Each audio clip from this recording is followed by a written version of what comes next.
So hello guys and welcome back to our YouTube channel Infinity Learning, and today we will discuss another important matrix of the linear block code, just like the generator matrix, which is known as the parity check matrix.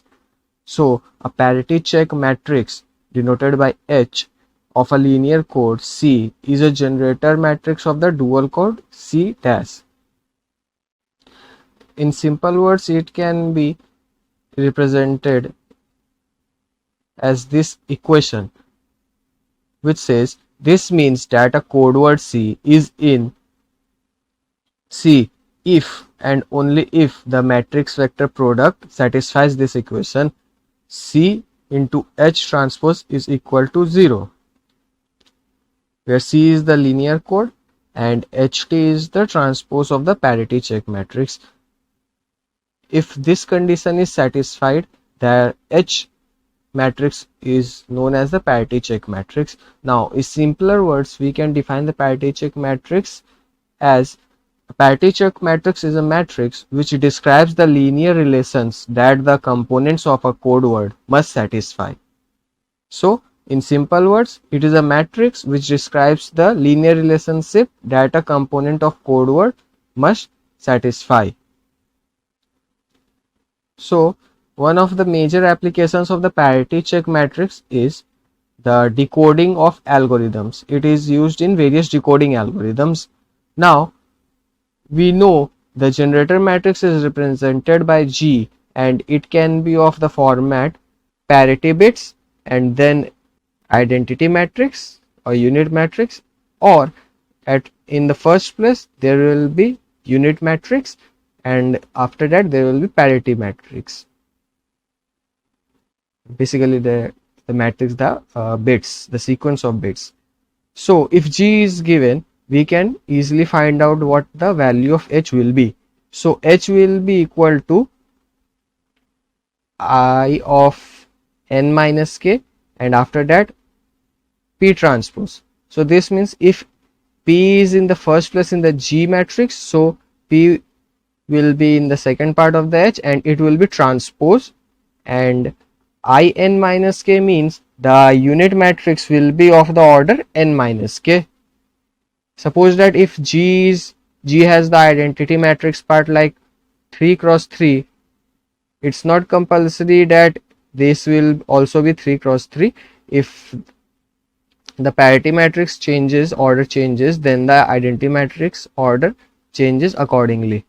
And similarly, if in the G matrix identity matrix is at the first place and then parity matrix, so the H matrix will be minus of P transpose and then I of n minus k. So this was the basic definition of what parity check matrix is and how can we determine it. Now let's move on to a simple question regarding how can we calculate it. So here a generator matrix is given as shown. Now we need to find the parity check matrix, that is H.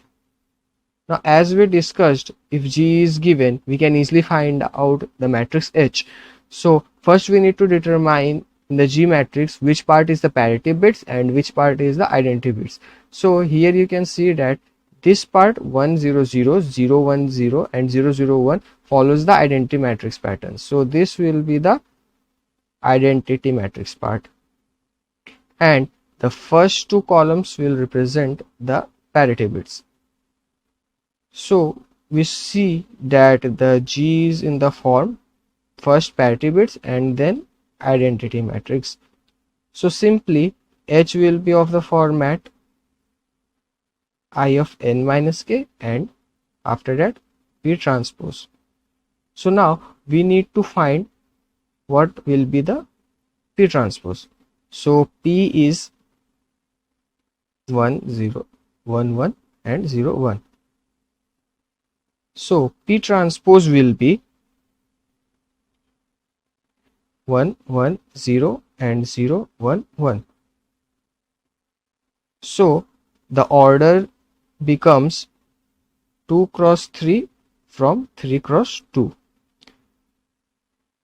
So We know that the matrix should be of the same order all over. So if the transpose matrix is 2 cross 3, then the I matrix will also have the value order of 2 cross 3. So generally not 2 cross 3, as it will be a square matrix, so it will be of 2 cross 2 value.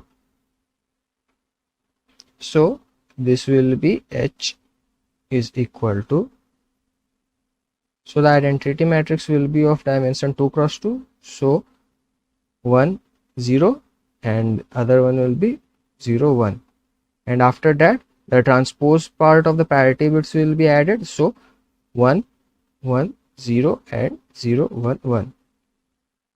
So this is the required parity check matrix. So all of you can see that finding out the H matrix was not very difficult, and if the G matrix is given, the generator matrix is given, and your concept is clear how to proceed in the process, you can easily find out the H matrix. Now as we cleared our concept like how to calculate the parity check matrix, now there are some properties which can be proved as questions, general questions of 2 or 3 marks. So first of that property is we need to prove that the multiplication of generator matrix and the transpose of the parity check matrix will be equal to 0. Now if we consider the previous question, so we have the G as 1 1 0 0 1 1, this will be 1 0 0 0 1 0 and 0 0 1. So this was the G, and we calculated the H as 1 0 1 1 0, and the second row is 0 1 0 1 1. So we know G, we know H. From H we can easily calculate what will be H transpose.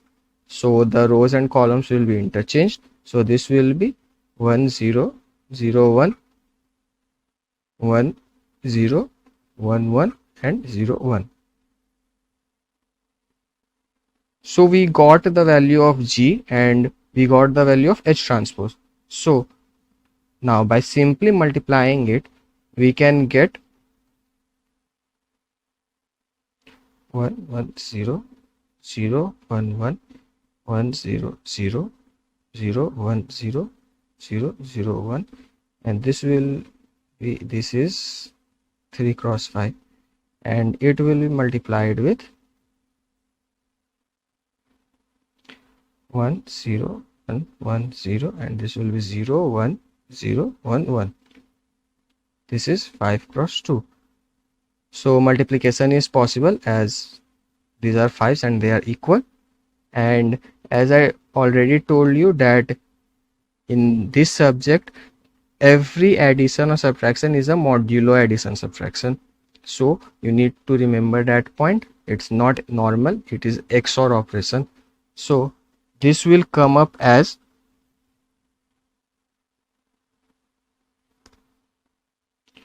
1 XOR 1. Simply you can see here 1 into 1 1, this will be 0, this is 1, so XOR 1, this will be 0, this will be 0. Similarly the second element 1 plus this will be 0, this will be 0, this will be 1 and again 0, so no use. The third element is this is 0 0 0 0 and 0, so it's overall 0. Similarly the second column will be 0 1 XOR 1 and 1 XOR 1. It's simple, you can simply find out by the row column operation. I'm not doing that. So this will be 3 cross 2, and you know I already discussed I already discussed that if you don't remember the truth table of the XOR operation, simply if the operation is between two similar bits, the result will always be 0, and if the operation is between two dissimilar bits, then the result will be 1. So 1 XOR 1 will be 0, 1 XOR 1 will be 0, 0, 0, 0, 0. So it's basically a 0 matrix.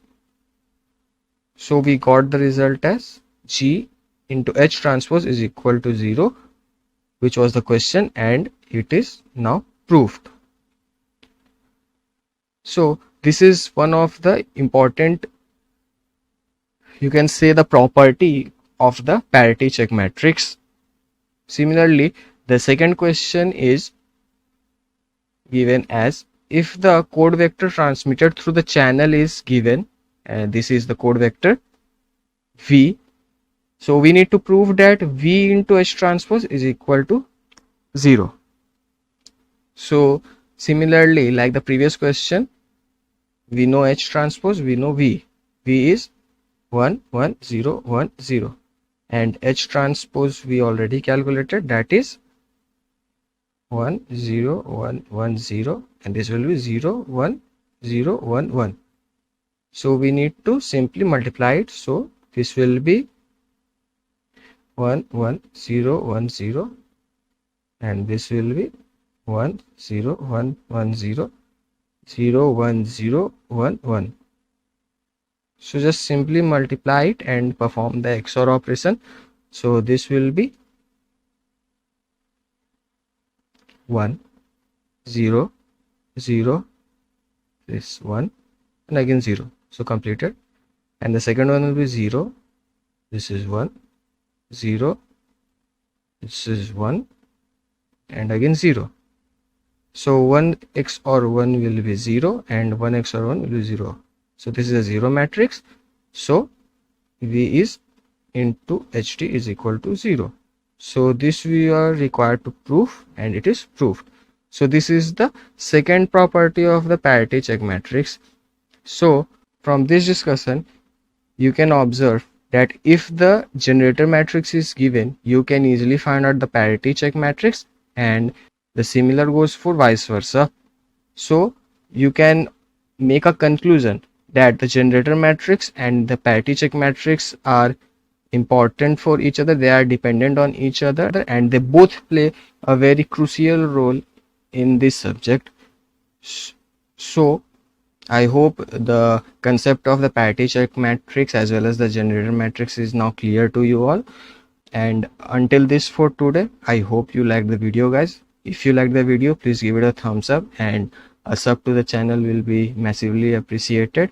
And if you like more this kind of videos, so please subscribe to my channel, and we will meet in the next video. Thank you.